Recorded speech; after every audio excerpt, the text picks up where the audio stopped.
बिस्मिल्लाहिर्रहमानिर्रहीम। अस्सलाम वालेकुम नाज़रीन, मैं हूं फ़हीम अख्तर और आप मुझे देख रहे हैं मेरे यूट्यूब चैनल पर।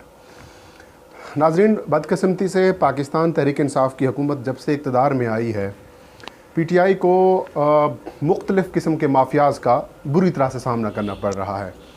कुछ माफियाज़ तो ऐसे हैं जो इमरान खान साहब की अपनी सफ़ों में और पाकिस्तान तहरीक इंसाफ की हुकूमत में मौजूद हैं, और कुछ ऐसे माफियाज़ हैं जिनसे उनका जो है वो जो अपोजिशन में हैं उनसे पाला पड़ता है। पहल तो करप्शन माफिया थी, उनके साथ निपटना इमरान खान के लिए चैलेंज था। उसके बाद फिर आपके सामने आया जो है वो चीनी का माफिया, उसके बाद फिर जो है वो आटे का माफिया सामने आया। फिर आजकल जिस माफिया का सामना है इमरान खान साहब को, वो है पेट्रोल माफिया का। ये सिर्फ इमरान खान को ही नहीं बल्कि पाकिस्तान की आलमोस्ट तमाम आवाम को इस वक्त शदीद परेशानी है, और वो ये है कि हुकूमत ने पेट्रोल डीज़ल सस्ता कर दिया है, लेकिन पेट्रोल कंपनियों ने उस डीज़ल को, उस पेट्रोल का जो रिलीफ़ है वो जो है आवाम को नहीं देना, और पेट्रोल और डीज़ल जो है वो मज़ीद जो है वो सस्ता फराहम करने की बजाय उसको शार्ट कर दिया है, उसको स्टोर कर दिया है और इसकी कार्टेलाइजेशन शुरू कर दी है। अब रोज़ की बुनियाद पर नया माफिया जो है वो हुकूमत को चैलेंज बनकर छेड़ता है। इमरान खान साहब हों या फिर कोई और वज़राए आला हों, उनके लिए ये माफिया, उनसे निमटना एक चैलेंज बनता जा रहा है।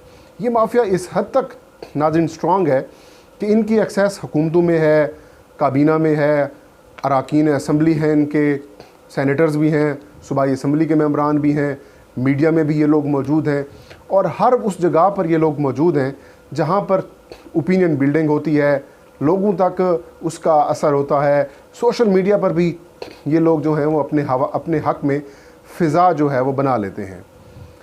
पाकिस्तानी अवाम को ये माफिया, चाहे वो ग्रां फरोशी की शक्ल में हो, चाहे वो जो है वो जाली अद्वियात बनाने वाला हो, जाली चीज़ें फराहम करने वाला हो, हर किस्म के माफियाज़ का सामना करना पड़ता है। हुकूमत अगर कोई अच्छा फ़ैसला लेती है तो उसके जो असरात हैं वो आवाम तक नहीं पहुंचने दिए जाते, और उसकी वजह ये होती है कि पाकिस्तान में जो इंतज़ामी कंट्रोल है, जो हमारे मजिस्ट्रियल सिस्टम है, जो हमारे डिस्ट्रिक्ट एडमिनिस्ट्रेशन है, ये मुकम्मल तौर पर फ़ाल नहीं है। इनको पैसे लगा दिए जाते हैं, इन माफियाज़ की जानिब से रिश्वतें दे दी जाती हैं, इनके रिश्तेदार बैठे होते हैं, तो उनको जो है वो सरफ नज़र करके उनको माफ़ कर दिया जाता है, या उनसे आंखें चुराई जाती हैं, या उनको नज़रअंदाज कर दिया जाता है, जिसका खमियाजा आवाम को भी भुगतना पड़ता है, और उस जो किसी भी वक्त की पॉलिटिकल हुकूमत होती है उसको भी भुगतना पड़ता है। हमने देखा ये जो पेट्रोल माफिया है ये पाकिस्तान में इस हद तक बढ़ गया है कि इनको चेक एंड बैलेंस का कोई सिस्टम नहीं है। आए रोज़ आप किसी डीसी की जानिब से ट्वीट की जाती है, या फिर कहीं ना कहीं से ये ख़बर जारी कर दी जाती है कि पेट्रोल पंप्स का विज़िट किया गया, तो पेट्रोल पंप से जो पेट्रोल है वो पूरी मकदार में आवाम को नहीं दिया जा रहा, तो हैवी जुर्माने कर दिए गए। बस किसी न किसी को पेट्रोल पंप को सील कर दिया जाता है, उसके बाद वो पेट्रोल पंप अदालतों से जो है वो स्टे आर्डर लेके खुल जाते हैं।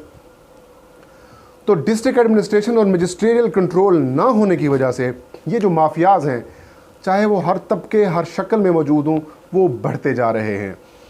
इस वक्त जो पाकिस्तानी अवाम को बदतरीन किस्म के चैलेंज और माफिया की ब्लैकमेलिंग का सामना है वो पेट्रोल माफिया है। नाज़रीन, पाकिस्तान क्या पूरी दुनिया में पेट्रोलियम प्राइसेस जो हैं वो कम हुई हैं, उसकी वजह कोरोना वायरस है। कोरोना वायरस के बढ़ते केसेस की वजह से, क्योंकि ट्रांसपोर्टेशन भी रुक गई है, तो पेट्रोल जो है और डीज़ल की जो खपत है वो कम हुई है, और कई ममालिक में तो मुफ्त जो कंपनियां हैं उन्होंने पेट्रोल फराहम किया है। ज़ाहिर है उन्होंने पेट्रोल अपना खपत करनी थी। पाकिस्तान में मामला उल्टा है। एक तो हुकूमत की जानिब से पहले ही रिलीफ जो है वो कम दिया गया है, और पेट्रोल पर और डीज़ल पर जिस अंदाज में इंटरनेशनल मार्केट के मुताबिक जो कीमत है उसकी कम करनी चाहिए, उस तरह से तो कम नहीं की गई, लेकिन किसी न किसी हद तक पेट्रोल प्राइस कम की गई है। इस वक्त पेट्रोल पाकिस्तान में 74 और 75 रुपए के अराउंड मिल रहा है, लेकिन इस वक्त सबसे अहम मसला पेट्रोल की फराहमी का है। आपने सोशल मीडिया पर कई तस्वीर, कई वीडियोज़ और कई जो है वो स्टेटस देखे होंगे, ट्वीट्स देखी होंगी, टीवी चैनल्स पर भी आपने ख़बरें सुनी होंगी कि पेट्रोल शॉर्ट है, लोगों की लंबी लंबी लाइनें हैं, लंबी लंबी कतारें हैं। कुछ तो तस्वीर जो शेयर की जा रही हैं वो तो मुस्लिम लीग नून के दौर की हैं, जब 2014 और 2015 के दौरान पेट्रोल शॉर्ट हुआ था और उस पर जो हुकूमत ने बड़ा सख्त एक्शन भी लिया था। सेक्रेटरी पेट्रोलियम को फारिग किया था, उसके अलावा डीजी ऑयल को फारिग किया था, एमडी पीएसओ को भी फारिग किया था, उनकी मुलाजमतों से हटा दिया गया था। लेकिन उस वक्त सिचुएशन ये बनी थी कि जो पीएसओ है वो बदतरीन माली बहरान का शिकार था और उसने बर वक्त जो है वो ख़रीदारी नहीं की थी तेल की, जिसकी वजह से पाकिस्तान में बदतरीन बहरान पैदा हुआ था। अब ये सिचुएशन चलती क्या है, होती क्या है? एक तो ये होता है कि पाकिस्तान में जो पेट्रोलियम मसनूआत का शेयर है वो दो हिस्सों में तकसीम है, एक प्राइवेट कंपनी है और एक सरकारी कंपनी है। पाकिस्तान स्टेट ऑयल लगभग 45 से 50% पाकिस्तान की जो मुल्की खपत है पेट्रोलियम मसनूआत की वो पूरी करता है, और जो बाकी 50 से 55% है वो प्राइवेट कंपनीज शेयर करती हैं। उनमें काल्टेक्स हो गया, उसमें शेल हो गया, उसमें जो है वो पार्को हो गया, उसमें गोल हो गया, उसमें हेस्कोल हो गया। तो ये वो कंपनीज़ हैं, इनके जो पेट्रोल पंप्स हैं ये शेयर पूरा करते हैं। अब सिचुएशन ये है कि पीएसओ के पास तो जहाँ भी आपको पीएसओ का पेट्रोल पंप नज़र आएगा वहाँ पर पेट्रोल भी मिल रहा है और वाफिर मकदार में मिल रहा है, लेकिन जो बाकी प्राइवेट कंपनीज़ हैं उनके पास पेट्रोल वो कह रहे हैं हमारे पास नहीं है। हालांकि ऐसा कुछ नहीं है। ओगरा के कानून और रूल्स के मुताबिक, जो oil and gas regulatory authority है उनके मुताबिक तमाम ऑयल कंपनीज़ जो हैं वो कम से कम 21 दिन का ऑयल का स्टॉक रखेंगे और वो उसके पाबंद हैं, और इन सब के पास ऑयल का स्टॉक मौजूद भी है, लेकिन आवाम को नहीं दिया जा रहा। उसकी वजह इन्होंने महंगा ख़रीदा हुआ है और हुकूमत ने पेट्रोल सस्ता कर दिया है। जब ये अरबों खरबों रुपए के मुनाफे कमाते हैं, जब सस्ता से महंगा पेट्रोल कर दिया जाता है, तब तो ये कोई शॉर्टेज नहीं होती, तब इनको कोई अपना जो है वो मुनाफा नाजायज़ या जो इनकी मुनाफे में कमी है वो नज़र नहीं आती। रातों रात 12 बजते ही पेट्रोल अगर 10 रुपये महंगा होता है तो 10 रुपये महंगा कर दिया जाता है, लेकिन जब ये सस्ते करने की बारी आती है तो इनको सांप सूंघ जाता है और ये पेट्रोल माफिया, पेट्रोल कंपनियां जो है वो आवाम को तंग भी करते हैं, और जिसका नुकसान कोई भी सिविलियन गवर्नमेंट होती है उसको उठाना पड़ता है। अभी भी यही सूरत हाल है। सब ऑयल रिफाइनरीज़ और सब कंपनीज़ के पास पेट्रोल वाफिर मकदार में मौजूद है, क्रूड ऑयल की शक्ल में, उसमें बाकी चीज़ें भी बनती हैं, लेकिन आवाम को नहीं देना। अब आवाम से ये गुजारिश है कि वो बजाय जो है वो पैनिक होने के, वो सीधी सीधी पीएसओ के साथ ख़रीदारी करें और जो है वो पीएसओ से ही जाके लें, क्योंकि पीएसओ मकदार फराम कर रहा है और पेट्रोल दे रहा है। आज इस सारी सिचुएशन पर वज़ीर-ए-आज़म इमरान खान की ज़ेर सदारत वफाकी काबीना का भी इजलास हुआ और इस इजलास में बहुत बड़े बड़े फ़ैसले भी लिए गए। एक तो बड़ा फ़ैसला ये लिया गया कि जो पेट्रोलियम माफिया है, पेट्रोल माफिया है, इसके ख़िलाफ़ सख्त क्रैकडाउन का हुक्म दिया है वज़ीर-ए-आज़म ने, और छापा मार टीमें तश्कील दे दी गई हैं। इन छापा मार टीमों में वज़ीर-ए-आज़म इमरान खान की हिदायत के मुताबिक पेट्रोलियम डिवीज़न के लोग शामिल होंगे, ओगरा के लोग शामिल होंगे, FIA इसमें शामिल होगा, और इसके अलावा डिस्ट्रिक्ट एडमिनिस्ट्रेशन के लोग शामिल होंगे। ये ऑयल रिफाइनरीज़, डिपोज़, स्टोर किया गया जहाँ पर डीज़ल और पेट्रोल होगा वहाँ पर छापे मारेंगे, और जहाँ पर पेट्रोल या डीज़ल मिल गया कि ये ज़ख़ीरा किया गया था तो उस पेट्रोल पंप के, उस कंपनी के मालिक को गिरफ़्तार किया जाएगा, उनके ऊपर हैवी जुर्माने ऐड किए जाएंगे, उनका वो जो लाइसेंस है वो भी मनसूख किया जाएगा, और सबसे बढ़कर वो पेट्रोल कब्ज़े में लेकर उसे आवाम को दस्तयाबी के लिए फ़राहम किया जाएगा।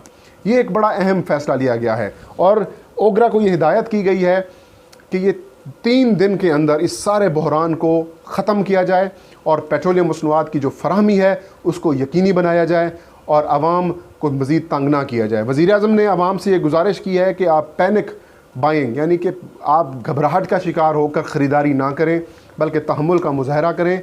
किसी किस्म की पेट्रोलियम की कमी नहीं है, और मैं देख रहा हूँ कई इंटरनेशनल और नेशनल कंपनीज़ जो हैं, मल्टीनेशनल और नेशनल कंपनीज़ जो हैं, उनके लाइसेंस मनसूख होते नज़र आ रहे हैं। ज़रा ये बता रहे हैं कि आज वज़ीर-ए-आज़म इमरान खान ने शदीद बरहमी का इज़हार किया है। पेट्रोलियम डिवीज़न के जो मुआवन ख़ुसूसी हैं नदीम बाबर, उनसे भी सख्त किस्म के सवालात काबीना के मेंबरान ने भी किए हैं, और ये तक कहा है कि जो टेक्नोक्रेट्स हैं उनकी वजह से जो हमें जो अवामी नुमाइंदे हैं उनको शदीद परेशानी का सामना करना पड़ रहा है। तो ये मामलात हैं नाज़रीन, और वज़ीर आज़म इमरान ख़ान ने ये हुक्म दिया है, काबीना के कई मेंबरान ने इस पर काफ़ी बरहमी का भी इज़हार किया है, और जो रेगुलेटर्स हैं बुनियादी तौर पर उनकी नाकामी खुलकर सामने आई है। रेगुलेटर्स में ओगरा है, ओगरा के लोगों तक भी जो है वो माल पानी पहुंचाया जाता है, तो इसकी वजह से ये सारी सिचुएशन होती है। अब तवक्को ये है कि ये जो तेल माफिया है कम से कम इनको आज फिक्स किया जाएगा, और चांसेस यही हैं अगले कुछ घंटों तक ये सब जो माफिया है इनका जो है वो सफाया भी किया जाएगा, और सख्त एक्शन आपको होता हुआ दिखाई देगा। पेट्रोल पंप्स भी आपको सील होते दिखाई देंगे, डिपोज़ भी, और अगले चंद घंटों के दौरान आपको जो मसनूई बहरान पैदा किया गया है इसके ऊपर सख्त कार्रवाई होती हुई आपको नाजरीन दिखाई देगी। इसके अलावा आज नाजरीन वफाकी काबीना ने जो स्टील मिल्स के 9350 मुलाजमीन हैं उनको गोल्डन हैंडशेक देकर रुखसत करने की मंजूरी दे दी है। ECC ने 3 जून को ये फ़ैसला किया था कि 9350 जो मुलाजमीन हैं इनको जो है वो गोल्डन हैंडशेक दिया जाएगा, क्योंकि पाकिस्तान स्टील मिल्स जो है वो चल नहीं रही, बंद पड़ा है, तो कौम का अरबों रुपया जो है वो इस पर खर्च हो रहा है। तो आज काबीना ने उसकी काफ़ी तवील बहस के बाद मंजूरी दे दी है। तो नाज़रीन ये थी आज की वीडियो। इंशाल्लाह नेक्स्ट वीडियो में नई खबर और नए इशू के साथ हाजिर खिदमत होंगे। तब तक फ़हीम अख्तर को दीजिए इजाज़त। अपना और अपने चाहने वालों का ढेर सारा ख्याल रखें। अल्लाह हम सब का हामी और नासिर हो।